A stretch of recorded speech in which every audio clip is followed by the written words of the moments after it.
Reggae has claimed its place as the authentic Jamaican soundtrack, with its tunes echoing throughout every crevice and corner. Today's magazine charts the long history of this sound as we continue to celebrate Reggae Month. The Country Yard Tour is also on the agenda. Welcome to Jamaica Magazine. I'm Adrian Atkinson, here to guide you through today's show.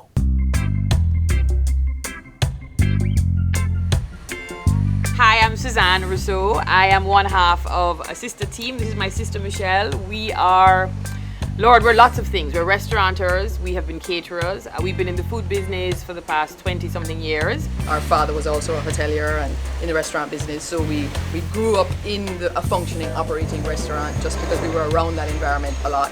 And we perceive ourselves not as chefs, but as sort of translators and storytellers of the lifestyle. I think food is a source of unity and connectivity because I think everyone can kind of go, oh, over something delicious. Whether you're from Japan, Italy, or Jamaica, you can find commonality in the experience of something delicious. I think the magic of Jamaica is really sort of intertwined with the cuisine and the personality of the people and the music and the sort of the vibrant energy that you get. And yet that's completely and perfectly married in the cuisine, because the cuisine is a melange of traditional foods inherited from slavery and colonial days. It's fun, it's vibrant, it's energetic, and it really marries very well with the lifestyle that we have here. I think food is celebration, it's coming together, it's sharing, and I think very much in the Caribbean, it is very typical for families to gather, friends to gather, to celebrate over a meal. Caribbean culture and Jamaican culture is a culture of community and of celebration of life, even in hardship and even in hard times. And so I think all of those things just offer another kind of perspective. It's a unique way of living and a unique way of being.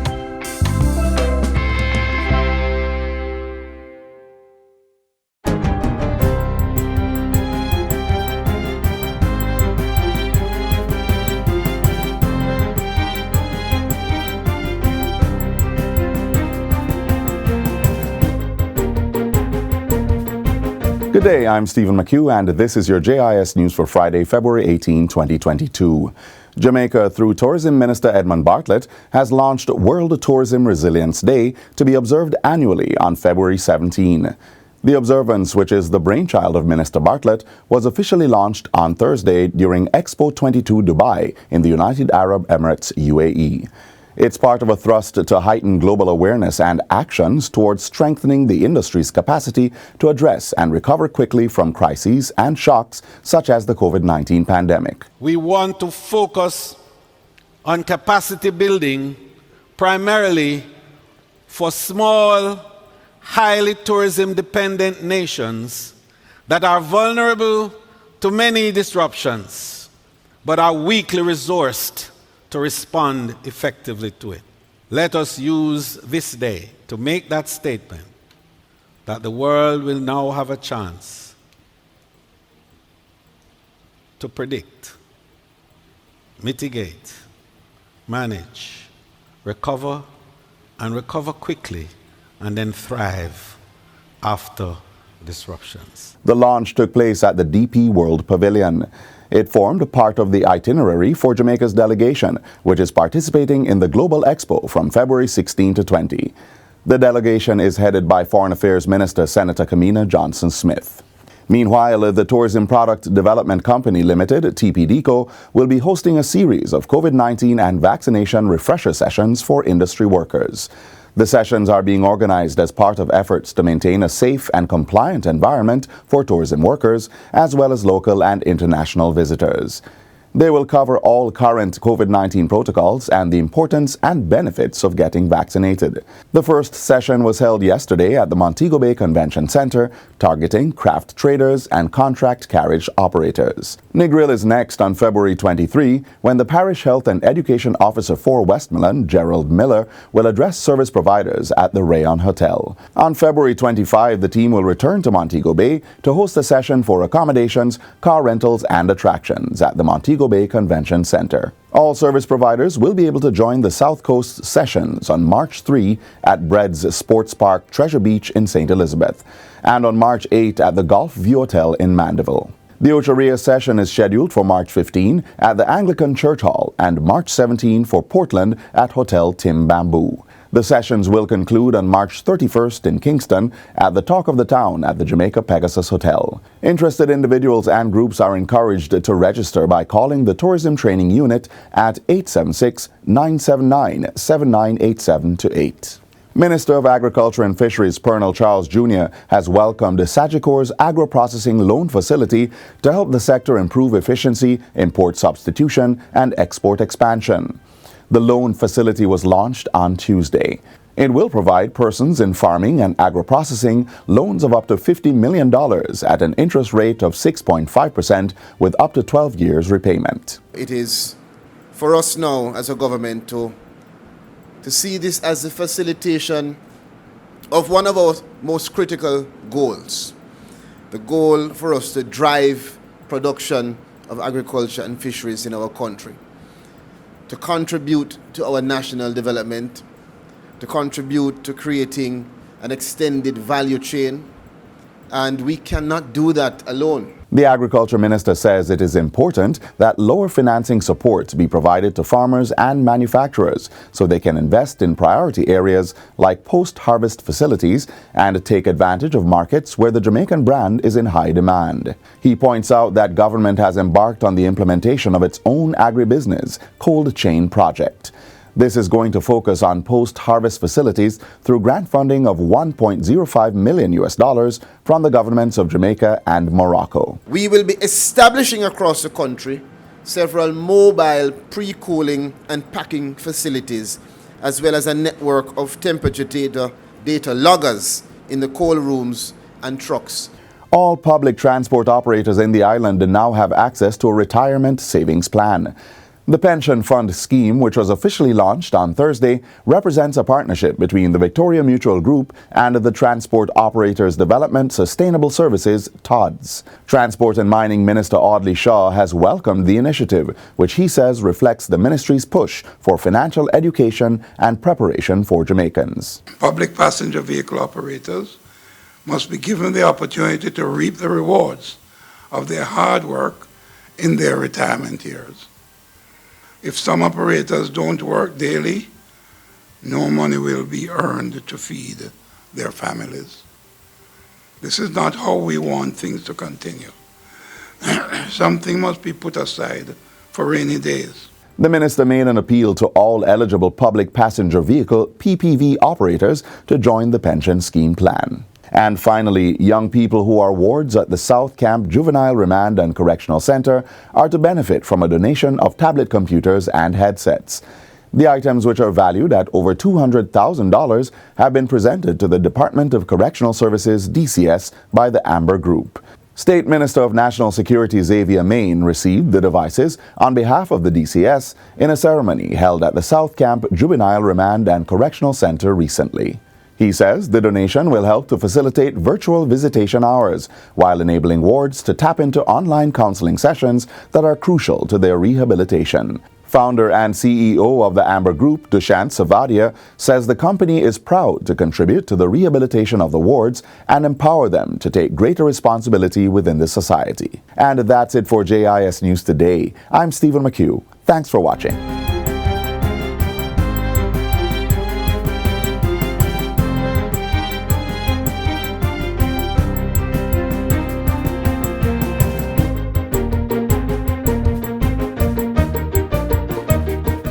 What are we? You're full of our roots and culture. That was in Jamaica 60.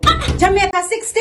What a piece of news, Miss Matty. I feel like my heart going bust up. Just in, the island of Jamaica is on the verge of celebrating its 60th year of independence. I only we have to celebrate it. They say the people them them come here, you know. But you see, when our people decide, say the other people them free paper, burn up. Them say if it's war, start it, whatever. We all collect medal, panta, The celebrations are slated to begin on January 1st, 2022. Organized by the Ministry of Culture, Gender, Entertainment and Sport. We have more in this report. I am on site and planning activities are ablaze. Persons are advised to download the Reggae Jamaica app. to know what the activities for the Jamaica 60 celebration. I don't know the app to get the updates then. February greeted us celebrating the music and the birth of icons such as Bob Marley and Dennis Brown. Jamaica Magazine is also celebrating the story behind reggae, which has truly become the music of the people. But it wasn't mere coincidence or stroke of luck. Careful composition, heart, lived experience, and the true Jamaican culture created a lasting genre. Here's exactly what we mean. From deep within the archives, on reels no longer supported by the platforms of a technological modernization in the transmission of sounds and images, comes the story of a people and their relationship with the music they have bred. Reggae! Reggae music is vast, brother. Yes, sir. Reggae music is roots. Not the dread. Yes, sir. Is our kind of music that, brother? What me say?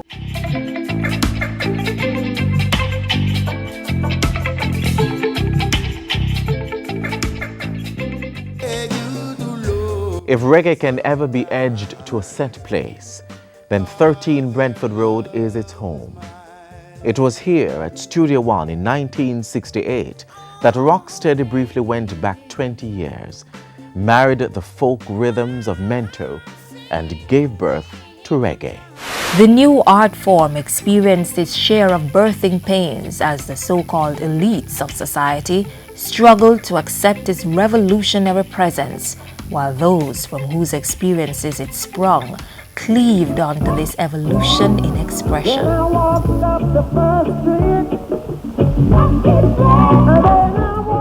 Reggae music is something that I think most of our people are ashamed of.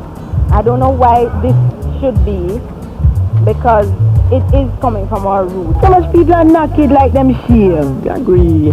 Truly. Sure, them just shame of what truly belongs to them. What me say? That's what we stay sometime, do I? Truly. Well, I think that the rhythm is very good, and we like it a lot in Jamaica here. As myself coming from New York, I only thought that I would dig soul music, just, you know, funky music. But as I hear the reggae scene, reggae music, I like it. I like reggae music very much because, right, it shows a lot of culture, right? It tells from the plantation days, the type of music the people used to sing, right? And it sort of reveal what really was going on in that time, right? Up till now, right? It's something you can't just sit down and listen to. You have, you know, you get the feeling to move. Reggae music is our high-style music. Same way like how soul music belongs to CS, reggae music belongs to J. And my favorite artist are Bob Marley and the Wailers.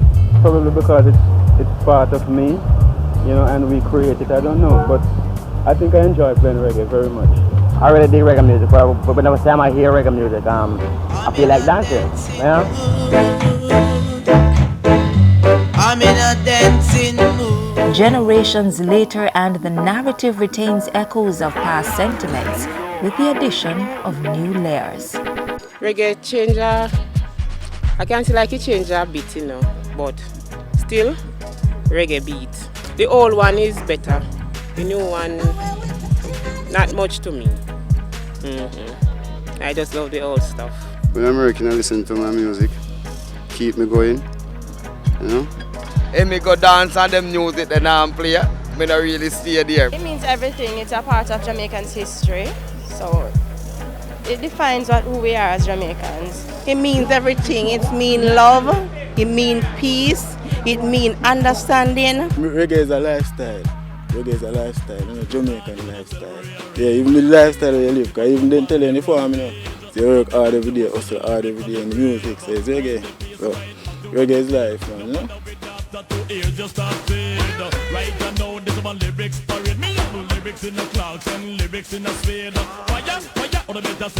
Reggae has become what some prophesied, a few decried, and almost none could truly imagine. Reggae is no longer seen in the world as alternative music or third world music or new wave music. It's doing good. I think there are a lot of guys who make a lot of money from it, but it is good. I think maybe probably next to tourism, people know Jamaica not only for our sand, sun and beach, but they know us for our music.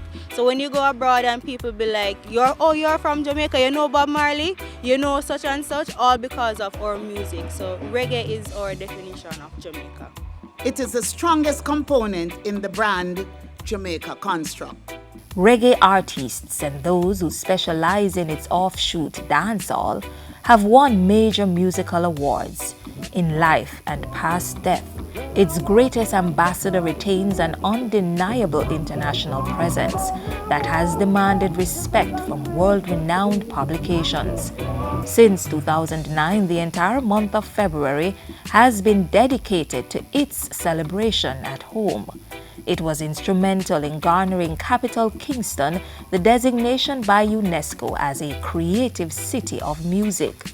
And in 2017, the Jamaican government submitted a nomination dossier to have reggae inscribed on UNESCO's representative list of intangible cultural heritage for humanity.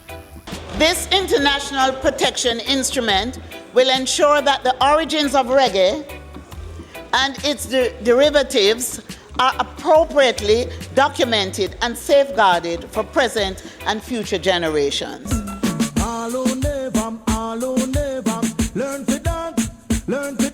It is fascinating to reminisce on the early days when Jamaican music struggled to germinate, and the pioneers were classified in some cases as undesirables right here at home. But even then, in its infancy, well, I think that reggae is a good music, here to stay, and I think reggae music belongs to us and we ought to show it, right? And now, reggae is hot commodity and the world has embraced it, but we are proud to declare that we still own it. Respect must be given whenever respect is due. One more time, let's give it up for Jamaica and reggae music.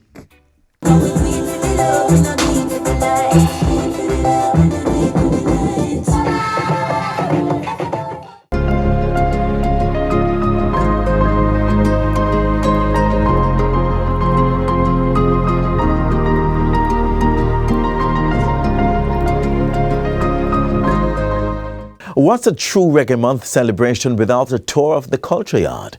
We're heading into the heart of the capital city where you're about to get an authentic and sweet taste of this West Kingston venue where many reggae beats were penned.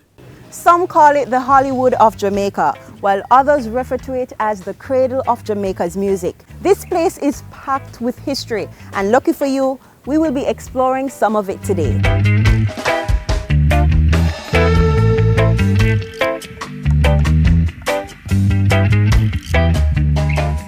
This culture is a museum, and it's a history of Trenchtown. It has a whole lot of legacy in it. Yes, the Culture Yard, which is situated at Lower First Street in Trenchtown, is one of the many houses built by the Central Housing Authority between 1940 and 1949. These government houses were built on 200 acres of land and subdivided to facilitate a residential community to be called Trenchtown. Trenchtown itself, it was named after a person, and the name of that person is Daniel Power Trench. Daniel was born in Jamaica. His mother was Jamaican, but his father was an Irishman. So Daniel's father came to the Caribbean, basically, to the business, and he met this woman. They got married and had 14 children, and there comes Daniel. Greenwich Park Estate Land, that was the name of the estate that was owned by Mr. Trench. And what had happened was, before Daniel died, he was born 1813, he died 1884. He actually left that land, the estate land, to last his family at least 99 years.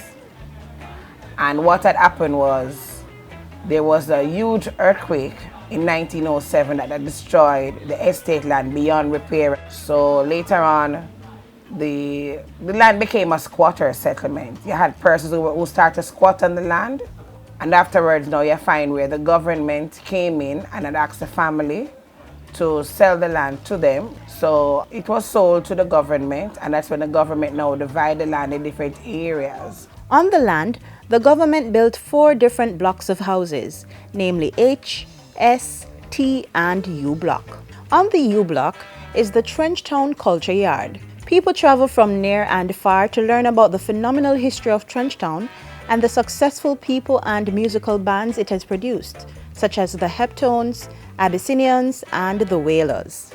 Within these walls, visitors also get to observe furnishing and instruments used by the musical icons who once lived here, including the great Bob Marley and his mentor and co-writer, Vincent Tata Ford.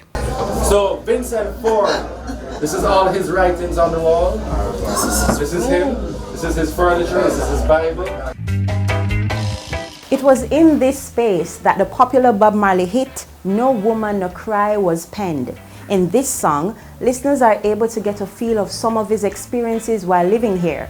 His first vehicle of what he owns, his first acoustic guitar, the single bed of what he sings about also is there.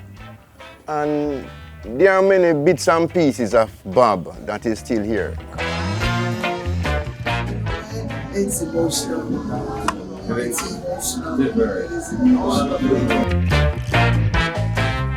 After an emotional tour of the rooms and galleries, visitors get the chance to wander the courtyard, where they will find this fascinating statue of Bob.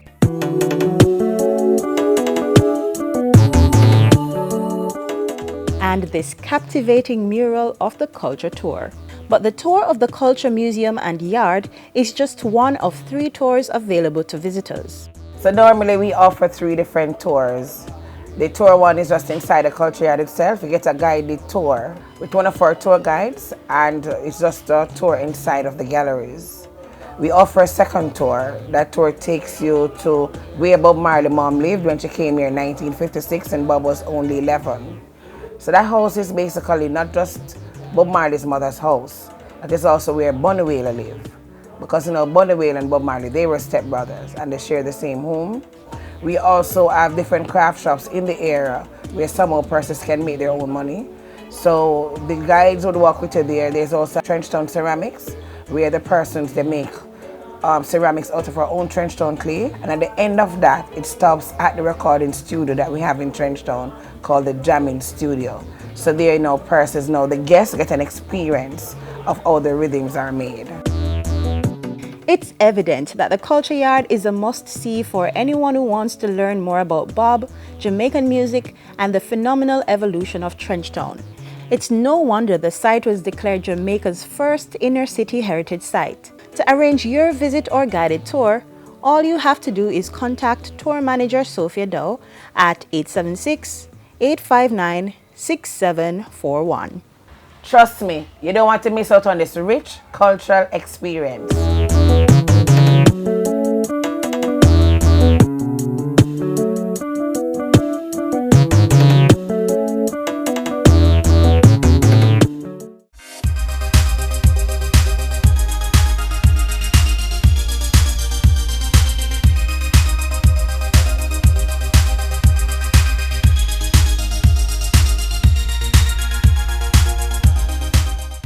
As a nation, we are undeniably a talented set.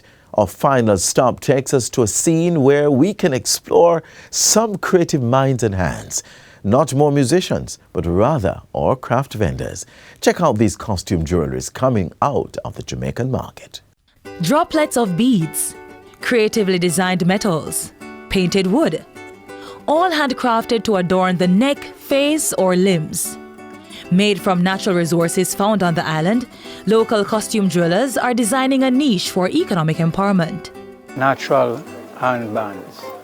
These are like from lucky seeds and RSI, and these bracelet is from copper with seed mixed in. And we have bamboo handband. We have leather handband over here, and we have wallets, sandals, and pipes and chalices. Natural, all handmade right here in Jamaica.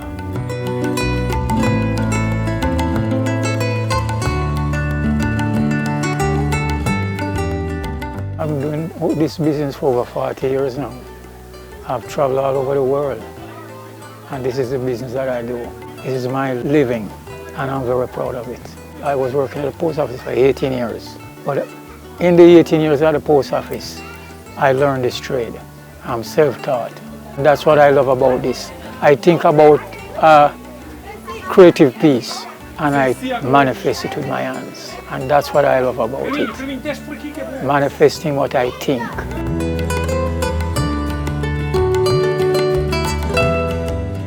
So we have two lines here.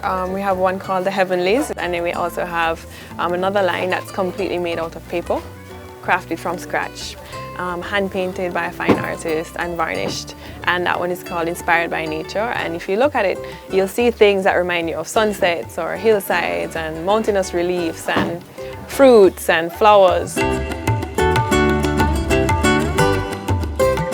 We have some freshwater pearls, we have shells, we have upcycled, I would say, materials that we used to make the earrings, so paper. So, and we do a lot of seeds and shells. I work a lot with shells. So those sorts of things. I'm telling you this, we don't know how rich we are.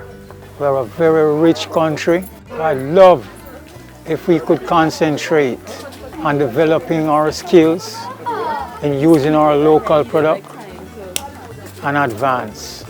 We are so rich that it's confusing sometimes to see what we're doing. So much stupid things. Killing each other, robbing each other. We don't have to do that. We have everything here. So we need to just concentrate and focus and be positive and use the things that we have because we have a lot. Just be more mindful of what you're doing every day and what you're using every day, you know. Paper instead of plastic, that's kind of, you know, the stereotypical answer, but really thinking about where you're buying your products. Are you buying things that are locally made?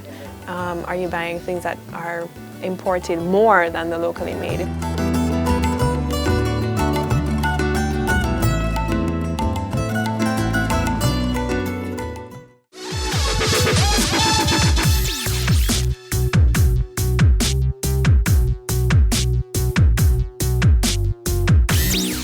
We are doing today's Hear This for the Culture. Just 2 months into the year, and the Ministry of Culture, Gender, Entertainment and Sport has been doing some amazing things for the industry and Jamaicans in the sector. It's all meant to truly position the island as the place of choice to live, work, raise families and do business. Here are a few highlights. Young Jamaicans awarded creative industry internships. Minister Olivia Grange presented 10 young people with paid internships at the first Jamaica Creative Expo held on February 10. Students were able to participate in the event via the Facebook pages of the Ministry and the Public Broadcasting Corporation of Jamaica PBCJ, as well as the Jamaica Cultural Development Commission JCDC. 10 Jamaicans awarded Musgrave medals.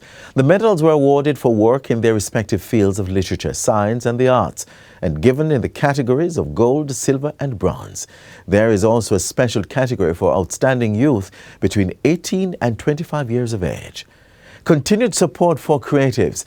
At the recent Reggae Month launch, the Culture Minister promised to continue supporting creatives and other stakeholders who have contributed to the growth of the sector. Already nearly 2,000 persons have received grants during this financial year.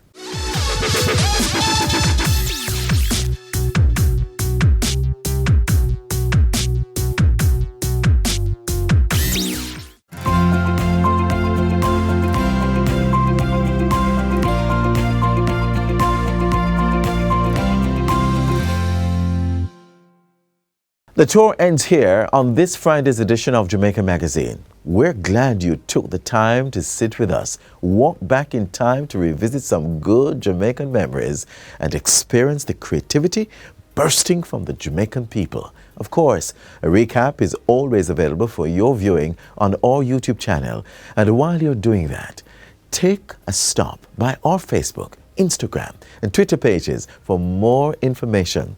From all of us here at the GIS, I'm Adrian Atkinson. See you soon. This has been a production of the Jamaica Information Service, the voice of Jamaica.